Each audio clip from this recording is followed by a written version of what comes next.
We got some more Mr. Nightmare tonight. I'm back at it like a bad habit. I smoke rappers, I'm a rap addict. A toe tagger causing mad havoc. With no swagger, yes, I'm that savage. So I'm going to start this video by apologizing if you guys can hear any background noise because people are playing music 11 floors, 10 floors below me. You shouldn't be able to hear it because I'm so fucking far away from them. But if you can't hear it, I apologize. But anyway, we're just going to hop right into this because I love Mr. Nightmare. So let's go. Mike was falling. All right. My wife and I got married in the Church of the Little Flower in Coral Gables, Florida in 2017. We invited all of our close friends and family, including the family that neither of us really liked, because that's just what you're supposed to do. Yep. My wife Allie has this estranged aunt Chelsea that no one in her family is really close with. Okay, She used to have serious drug problems. Yes, It spiraled her down a path that just led to a rift between her and the rest of the family. All right, this aunt is going to Well, be Aunt Chelsea was invited to the wedding, and when she showed up, she And surprisingly she's gonna- came with a date. she's going to try to do something. Surprisingly, he didn't look like the kind of guy you want to bring home to mom and dad. Right from the first time I laid eyes on him, Okay, so I he's knew he gonna was do something. different. Not in a pleasant, quirky way. Nope. After In a the wedding murderous way. ceremony, of course, came picture time. The 6 bridesmaids, 6 groomsmen, and my wife and I all went to this nice backyard section of the church campus to have pictures taken by the hired photographer. Some close family from both sides came along as well to watch while most others went to the party hall. Yep. And Chelsea and her date came to watch us take pictures as well. This was when I first got his name, Rob. The two Okay, of them were Rob. making everyone uncomfortable. Like, everyone in the bridal party would joke around and we'd genuinely laugh. Then either Chelsea or Rob would yell out these weird, inappropriate things. They just kept doing it to the point where they created awkward silences. Not only All does of us that were sound just awkward, it internally also sounds cringing, like dreading what weird immature. things they'd say next. It got very awkward Kind of very like- quickly, let's just say that, to the point I wanted them to leave altogether. Anyway, we eventually finished with pictures. Then we migrated to Comber Hall, the party hall connected to the church, where food and drinks were being served. best Being part in of the any room, wedding. all the attention is on you at all times. You Yeah. barely have a chance to sit down and gather your thoughts or even eat. That makes sense. Every Yeah. second I had someone else coming up to congratulate me, and eventually that person was Rob. Oh boy. He shook my hand again, his breath terrible, and his arms scarred up. Of course. He wasn't wearing a Oh, long-sleeved shirt, rather a stained gray polo. his arms are Seemed like scarred. a filthy person all around. He started talking to me with this loud, almost demeaning tone. Okay, hold I on. did my best. I just got to pause it real quick. Really quick. I just want to say if his arms are scarred, that either means one of two things. The way I see it, I think he either has been like cutting himself, which is like really bad, suicidal, or he's been like shooting up, like taking heroin or something, because he could have scars like from drug use. From what was that? Because he could have scars from like the drug use from shooting up with needles. So either of those situations, very bad. I want this guy out of the wedding. Let's go. To just be polite, and eventually he walked Yep. back to Chelsea. Just This smile was and the last time nod. I saw him that day. Yep. Eventually I saw Chelsea sitting by herself at the table, so I asked Allie where that Rob guy went. She had no idea either. After a while of Chelsea sitting by herself, Allie went up to her to ask her where her date was. Chelsea didn't know. She This hadn't is where seen it him all in an goes hour. south. In Chelsea an hour. also explained that they met in rehab, and that she had only gone out with him 4 times. So this Allie grew concerned this guy with that you this man barely being know here after from hearing rehab this. We asked our has been parents gone and for some an close hour? family to look around for the man, to confirm Yeah, if he I'd was be still looking there for or him. not. There was some concerning news when one of my relatives said that some of the gifts in the room where the gifts were being stored were missing. We immediately attributed this to Rob, and had an Yep. employee ask over the microphone for everybody to keep an eye out for Rob. dude stealing Chelsea gifts wanted from to a call his wedding cell, of but all she couldn't find places. her Like phone. really, dude. This put a Come slight on. damper on things, but we didn't let it ruin our wedding day. Our Mhm. parents called the police and dealt with them on the side, with the help of Chelsea giving information about Rob. After the Okay. wedding reception, a few close friends came back to our hotel room for a little after party of Oh, sorts. is he gonna be like waiting Chelsea in the had hotel texted room? Allie asking for our home address, because she had to drop off her gift that she forgot to give. Allie Okay. responded, and then our good time was interrupted by a distressing phone call from Chelsea's phone number. Allie turned off the music and put it on speakerphone. There was a male's breathing on the other end, like Oh. horror movie shit, like he was trying to creep us out. Allie kept asking where Chelsea was, to no avail. Eventually, the person on the other end hung up. Allie called her grandma, who was the only one close enough with Chelsea to know where she would be, and she confirmed that Chelsea was staying with her for the night. Chelsea got on the phone and said she lost her phone at the wedding, and she didn't know her Apple ID or password, therefore she couldn't even track it with Find My iPhone. Our best guess was that it was that Rob guy. We were now concerned that he knew our address and that we weren't home. Yes. We were too drunk to go home, so we asked my dad to stay there for the night and watch the house. Okay, He that's gladly smart. did so. And the next morning, we woke up to texts and missed calls from my dad. He said someone kept tapping on different windows to the house, as if to be messing with him. He called the police, but they didn't find anyone. That same day, we went to the police station to see what could be done about pursuing Rob, who we Nothing suspected really, was the right? one behind all of this. But without video cameras catching the thief in Yeah. Comber Hall, and given that Chelsea's phone had been turned off or destroyed, there was little to nothing the police could do. Yeah, if there's no Chelsea evidence, told the us that cops she and can't. Rob had gotten into do a shit. verbal argument, and that he blamed us for whatever she was saying. He thought we didn't like him, and in his words, we sabotaged him.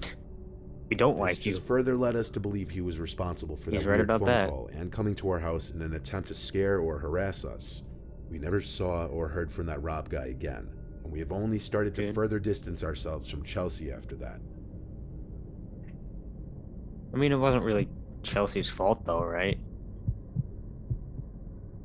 I mean, maybe she shouldn't have brought him to the wedding in the first place, but she couldn't I had a pretty know low-key beforehand beach that he was wedding, going to do that. mostly just family and friends. My wife, who I'll just call Trisha, invited more people than me for sure. She even invited her ex-boyfriend Kyle. I didn't know Maybe not a exactly good how idea. I felt about that at the time, but I Mhm. acted accepting and fine with it because I knew they remained close friends. There were about 75 people at the wedding ceremony, including Kyle. I didn't pay it much mind the day of the wedding because it was such a big day and my mind was obviously racing. Kyle was friendly to me, but throughout the wedding reception, I noticed Kyle would constantly be talking to Trisha, and when he wasn't talking to her, he'd be looking in her general direction. I mean, Trisha and I were married now. It's not like he had any shot at all. So at the time, I started to think maybe I was just being a little too paranoid, even if it was slightly annoying. Kyle came alone to the wedding though, which I thought was just a tad weird that he didn't bring a date. My wife and I stayed in a fancy waterfront hotel that night, and the next day we went back home. A couple people who didn't make the wedding came by the house to congratulate us and drop off gifts. Surprisingly, Kyle stopped by as well. Trisha and I had recently moved into a new house together, and Kyle claimed to have stopped by to check out our new place and to drop off his gift that he didn't get to give us yesterday. He handed definitely us, didn't give it to you well, on Trisha purpose. specifically, an envelope So- and a little foot-long teddy bear holding a heart. So he had an excuse. On the heart was our initials, which I actually found to be a nice, thoughtful gift. We gave Kyle a tour of the house and he stayed for a beer, but after that he said he'd better get going and congratulated us once more before leaving. Inside the envelope was a card containing $100. As nice as I thought the gifts were, I still believed he had some serious feelings for Trisha, and I asked her to ease back on the friendship a bit. She couldn't see what I saw though, apparently. She swore up and down that they were just very close friends and that there were no feelings left on either side. Trisha put the teddy bear next to some of the other gifts on our dressers. There's no feelings left on While my your wife and I side, were but in on bed his together side, having a romantic moment, a I little different. stopped her when I heard this weird noise. I couldn't put my finger on what it was, but it sounded like a small electrical component. I looked around for my phone and found it was on my nightstand. I chalked it up to being a vibration from a text notification. Like No. half an hour later, laying in bed with the light off, I once again brought up Kyle, asking if he'd texted her since the day before. She said he has, and I got a little annoyed. I repeated myself, saying I don't want her talking to him anymore. She got a little mad at me for accusing her of being interested in him at all. I assured her he was still interested in her. Why else would he stick around in his ex's life like this? She got back at me with her assurance that she doesn't view him romantically at all, that she's no longer attracted to him, and that she broke up with him for a reason. She followed this with she will ease back on her contact with him. I apologized for coming at her like that, and we went to sleep. The next day, when I got home from work, Trisha exclaimed that Kyle randomly blocked her on Instagram, and when she texted him asking what's wrong, he replied, "What do you care? I heard the things you said." When she tried Oh. texting back asking what he was talking about, She saw that he blocked her number now too. Either he was Wondered in the if maybe room she butt dialed him on her or phone like while we had that he conversation the planted a previous night. bug in their room or some When she shit. checked her call history, his name wasn't there. I wasn't angry though. Him blocking her meant I was right. He did still have feelings, and now he'd be gone. That night while in bed, we talked about it some more. Then I heard the little electronic vibrating sound again. I Yeah. looked at the teddy bear Alright. in the dresser. Then I That got up and went to pick it Teddy up. bear. My Oh, heart I forgot dropped. about that. I grabbed a knife from the kitchen and started to tear the bear open. Trisha realized it immediately too. Oh my god. The inside of the bear's head was a square electrical component wired Yeah, to what I was can't very believe I didn't- obviously a camera behind I didn't the put that left eye, together. and a microphone box wired to the left ear. Oh no, no, This no, was no. connected That's to some so kind of fucking Bluetooth creepy. device that would probably allow a phone to send and Dude. receive data. We went to the police that night with the teddy bear and filed a police report. We then hired a lawyer and pressed charges against Kyle for invasion of privacy, and the judge ruled in our favor and required Kyle to pay us $15,000 each. Trisha also got a restraining order Cool. against him, and that was the end of him in our lives. Though we still do sometimes worry that he may pay us an unexpected visit. If he was crazy enough to wire a teddy bear to spy on us and possibly That watch is us in bed just- together, who Ja- knows how yeah. far someone like that is capable of going. Dude, that is just awful, man. Oh, I got an ad coming up, so hold on. Sorry, I had an ad. Just had to skip I live it. in a safe town. back. The kind of town that you can leave your car doors unlocked. Hell, you can Cool. usually get away Still with don't leaving do the that. doors to your house unlocked. Still don't do that either. The crime rate is very low, and I live on a dead-end block. I had just gotten home from work around 8 p.m. after a 12-hour shift and was preparing a late dinner when the phone rang. The second I picked up, I heard the sound of the person on the other end hanging up. I don't know if this has any It's weird. correlation with what's to come, but if Hey. it does, that's even more horrifying. It probably does. On nights where I get home late, especially after 12-hour shifts, usually I'll just cook, eat, clean up, take a shower, then lay in bed watching TV for an hour before going to sleep. This was one of those nights. I was physically and mentally exhausted, Yeah. which led me to making what I learned that night was a serious mistake. I was laying in bed watching The Sopranos for my third run. Sometimes I'll drift off to sleep with the Nice. TV still on when I'm just completely beat, and that's exactly what happened this night. I've never understood how I people can woke do up to that. the I can't TV do still that. playing The Sopranos. I had slept through 2 episodes. Oh, I jeez. felt around the bed for the remote and turned it off. In the now freshly silent room, I was able to hear little creaks in the wood under the carpet. I felt adrenaline kick in as I looked across the dark room, and I felt I could vaguely see the shape of a very wide figure. As I Nope. aimed the remote at the TV to turn it back on to light up the room, before the TV was even on, I started choking on my own spit as I tried to say, "Please leave." The TV came back on, and the room lit up a tint of blue, revealing her. This woman in a wedding dress, looking at me, with the veil covering her face. I tried to scream at first, but nothing came out of my mouth because I Okay. was just in pure shock. I sat up, pressed against the headboard of my bed, frozen. That's the best way I can describe what I was doing in that moment. Do you think it's maybe The sleep woman in the dress, paralysis? whose face I could barely see, walked over to the bed, whispering, "Where is my groom?" over and over. What the Each time fuck? she said it, she got louder.